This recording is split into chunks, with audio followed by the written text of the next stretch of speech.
Assalamualaikum warahmatullahi wabarakatuh. Perkenalkan, nama saya Muhammad Akbar Mukti, NIM 2017-023-030. Di sini saya akan mempresentasikan hasil kerja saya untuk menjawab persoalan pada mata kuliah Teknik Tegangan Tinggi.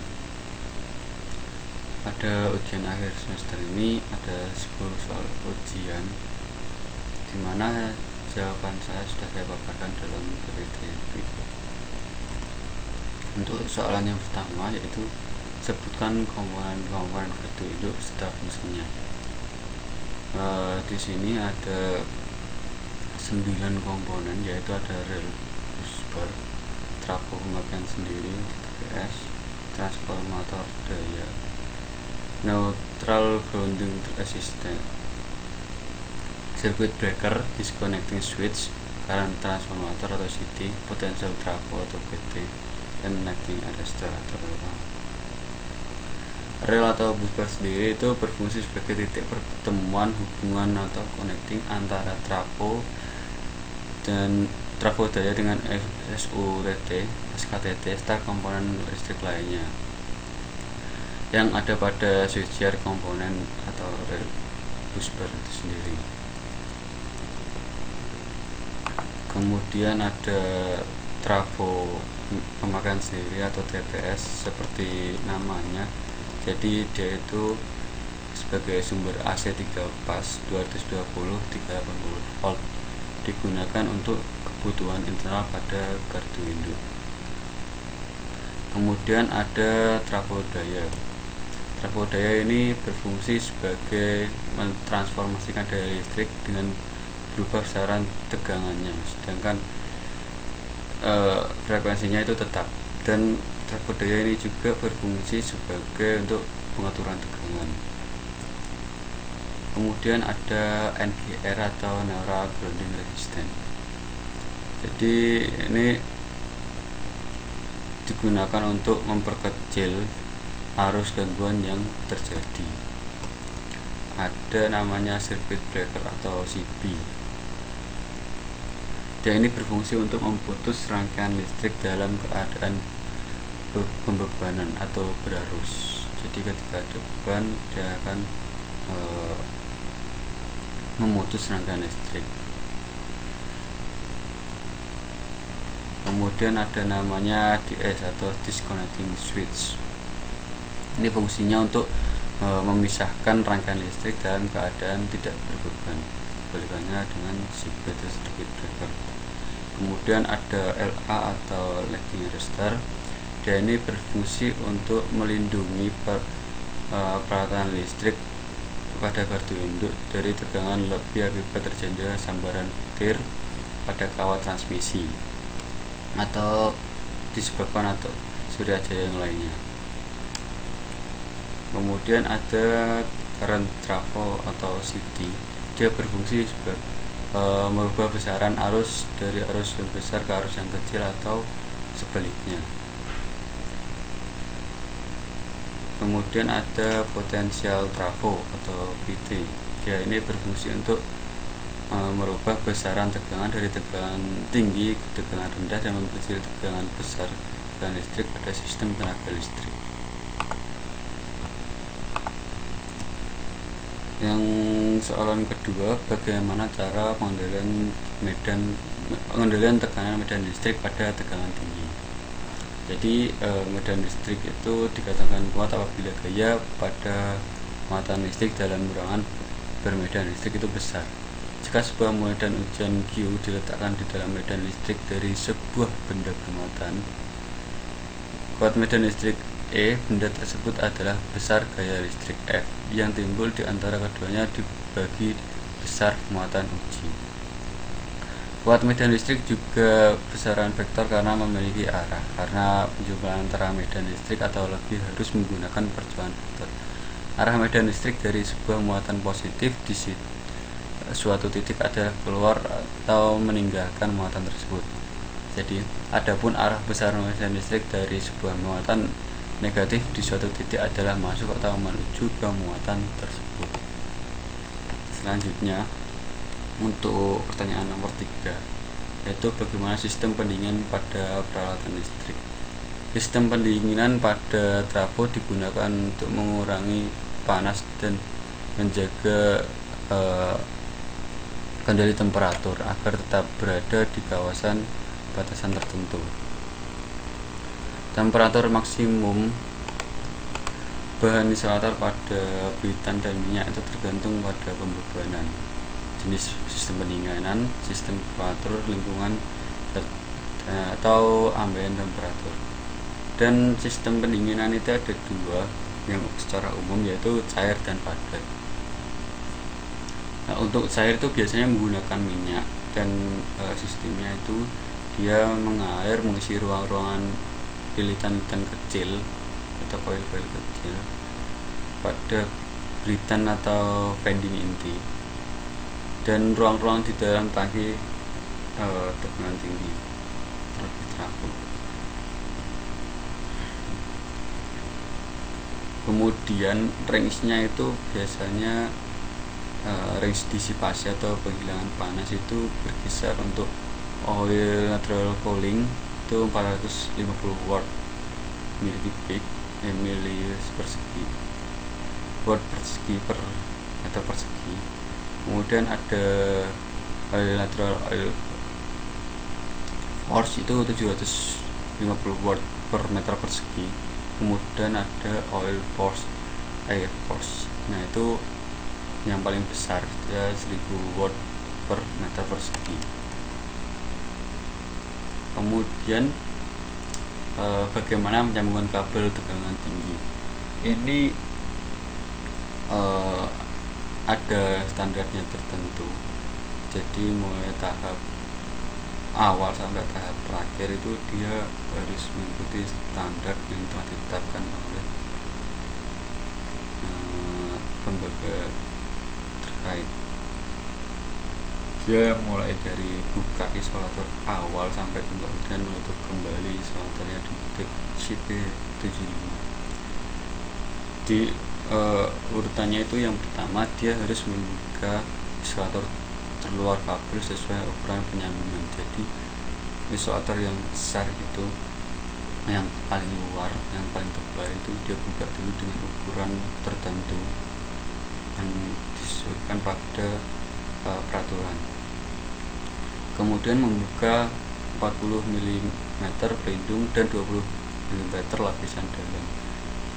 Lapisan luar atau isolatornya itu dalamnya ada lapisan lagi, itu dibuka tebal 40 mm. Kemudian membuka lagi lapisan ketiga dan membuang layar pengikat sepanjang 175 mm. Selanjutnya membuka semikonduktor menggunakan sel plug atau alat khusus rapi. Kemudian bagian dalam semikonduktor selebar 55 mm. Buka isolasi XLPE, itu isolasi khusus untuk kabel pada tegangan tinggi. Kemudian masang konektor yang sudah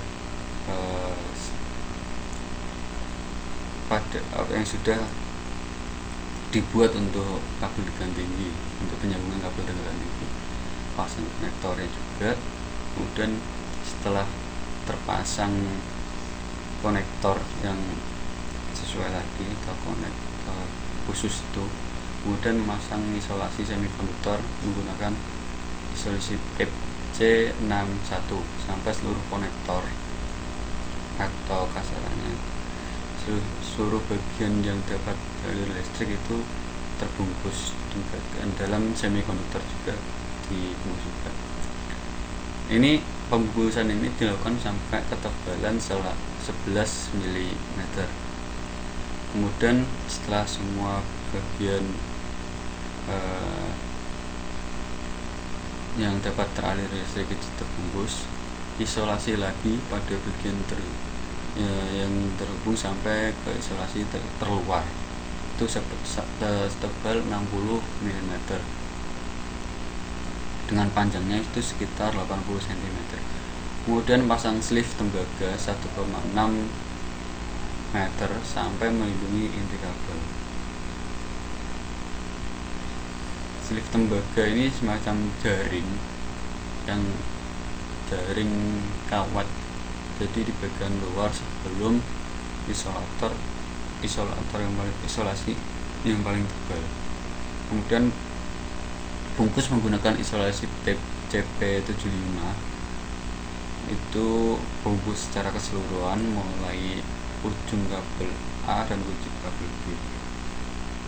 Oh ya, sebelum penyambungan itu tadi pada tahap 1 sampai tahap 6 itu dilakukan juga pada tabel A atau tabel B di kedua kabel. Kemudian setelah membungkus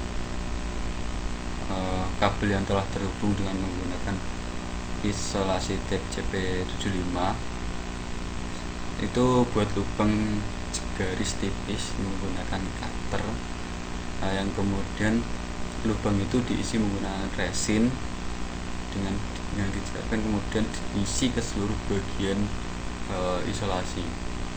Jadi dia akan masuk dalam pori-pori yang telah tercipta pada isolasi itu, dia akan masuk ke dalam, dan setelah keseluruhan tertutupi oleh resin, kemudian isolasi kembali menggunakan tape CP75. Next, apa yang dimaksud dengan ionisasi, deionisasi, dan emisi? Ini saya tangkap dari penjelasan Bapak Billy kemarin. Jadi ionisasi itu terlepasnya elektron dan ikatan atom yang netral menjadi elektron bebas. Elektron-elektron ini membentuk molekul netral media isolasi di kawasan positif. Benturan ini akan menimbulkan proses ionisasi. Kemudian deionisasi, yaitu suatu elektron bebas bergabung dengan suatu ion positif dan akan dihasilkan suatu molekul netral. Kemudian ada emisi. Jadi emisi itu ada emisi termis, emisi medan tinggi pada katode. Dan emisi termis itu terjadi jika arus yang mengalir pada kontak akan memanaskan kontak dan menghasilkan. Jadi penghasilan emisi termis pada permukaan kontak. Sedangkan emisi medan tinggi pada katode itu terjadi jika medan listrik menunjukkan emisi medan tinggi pada kontak katode. Lanjut, bagaimana proses terjadinya corona dan cara penanganannya. Corona ini terjadi yaitu suatu pelepasan muatan yang bermula pada permukaan dari suatu kawat bila nilai medan listrik pada permukaan kawat itu melampaui nilai tertentu. Jadi setiap konektor atau kawat itu memiliki batasan nilai yang dapat dialiri oleh listrik. Jika itu melebihi batasan dan terjadi pelepasan muatan, maka terjadinya corona itu. Dan cara mengatasinya, ini dapat terjadi pada segala macam kawat. Jadi untuk menghindari terjadinya corona ini cukup memberi tegangan yang tinggi pada kawat dan menyesuaikan tegangan itu sesuai dengan batasan kawat atau batasan pada konduktor. Pertanyaan selanjutnya itu sebutkan jenis-jenis pemutus daya dan bagaimana cara kerjanya. Ini pemutus daya ini berdasarkan tegangannya itu ada 4, yaitu pemutus daya tegangan rendah, menengah, tinggi, dan ekstra tinggi. Untuk tegangan rendah range-nya itu 0,1 sampai dengan 1 kV. Untuk tegangan menengah range-nya antara 1 sampai dengan 35 kV. Tegangan tinggi range-nya 35 sampai dengan 245 kV, dan tegangan ekstra tinggi berarti lebih dari 245 kV. Fungsinya sama, yaitu sebagai alat pembuka atau penutup suatu rangkaian listrik dalam kondisi berbeban, serta membuka dan menutup saat terjadi arus, gangguan hubung singkat pada jaringan atau peralatan lain. Dan pertanyaan selanjutnya yaitu sebutkan jenis-jenis konduktor telanjang dan kegunaannya. Konduktor atau kawat telanjang ini ada 5 yang saya ketahui, yaitu ada BCC, grounding rod, busbar, AC, dan ACSR. BBC atau bare compact konduktor atau itu digunakan untuk saluran udara atau kabel tanah. Jadi yang sering digunakan itu BCC yang bisa kita lihat di jalan-jalan itu. Kemudian ada grounding rod. Grounding rod ini merupakan sebuah alat yang memiliki beberapa bagian utama seperti batang konvensional atau radiskum, Kauran Thomas, Delta, Bulbas, Margen, Gordon, Vicky, earthing atau grounding, dan kabel konduktor. Dia juga sama, biasanya pada saluran kabel tanah.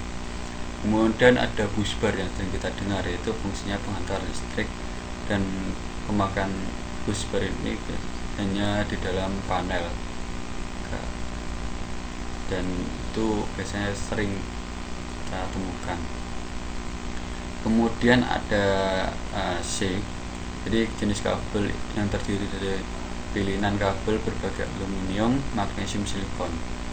Dan kabel jenis ini biasanya digunakan untuk penghantar atau penangkal petir. Kemudian ada ACSR. Kabel ini digunakan untuk saluran tegangan tinggi, di mana kabel ini biasanya melintang di antara dua tiang menara distribusi. Kemudian jelaskan ciri-ciri kabel tegangan tinggi. Nah, konduktor kabel tegangan tinggi itu biasanya seperti yang dijelaskan sebelumnya, itu ada 5. Itu biasanya terbuat dari kabel aluminium dan baja galvanis. Terdapat lapisan konsentris kawat atau kawat yang membentuk inti terbuat dari baja galvanis, dan lapisan kawat luar terbuat dari aluminium. Inti baja galvanis terdiri dari 1,7 sampai atau 19 kabel. Diameter baja aluminium bisa sama atau berbeda. Dengan memvariasikan proporsi relatif aluminium dan baja, karakteristik yang diperlukan untuk aplikasi tertentu dapat dicapai. UTS yang lebih dapat diperoleh dengan meningkatkan kandungan baja dan daya dukung arus yang lebih tinggi dengan meningkatkan kandungan aluminium. Nah, bisa dilihat pada tabel untuk sifat kelistrikannya, itu kepadatan 200 derajat Celcius, aluminium 2703 kg per desimeter. Dia baja galvanis 7,80 kg terbang. Koefisien suhu 20 derajat, tersisanya 20 derajat. Aluminium tidak boleh lebih. Jadi ciri lainnya pada kondisi layanan, suhu ambiennya itu minus 5 derajat sampai 50 derajat, tekanan angin 80 sampai 130 kg per meter kubik, kecepatan seismik 0,12 sampai 0,05 gram, tingkat isopriotik 10 sampai 18, dan kelembapan relatif 5 sampai 10%. Dan detail pada ciri-ciri pada kabel tegangan tinggi itu bisa dilihat pada tabel berikut, di mana tabel ini menjelaskan dengan PIC kubik, struktur konduktor, tahap, dan ada neutral base ACSR, atau kabel tegangan tinggi. Ini dijelaskan bagaimana isolasi bahannya, ada XLPE, ada hub, itu bisa dilihat. Next, dan apa kegunaan dari arrestor kawat tanah pada tegangan tinggi? Untuk arrestor sendiri itu sebagai pelindung bagi peralatan sistem tenaga listrik terhadap tekanan lebih yang disebut oleh surya petir dan surya hubung. Jadi dia sebagai pelindung jika terjadi sambaran petir pada peralatan tegangan tinggi. Kemudian ada kawat tanah atau kabel tanah atau earth wire. Dia sebagai media untuk melindungi kawat pasar dari sambaran petir. Fungsinya sama, atau intinya dia itu sebagai pelindung dari sambaran petir pada tegangan tinggi. Demikian yang dapat saya sampaikan. Terima kasih apabila dan mohon maaf apabila ada kesalahan kata. Wassalamualaikum warahmatullahi wabarakatuh.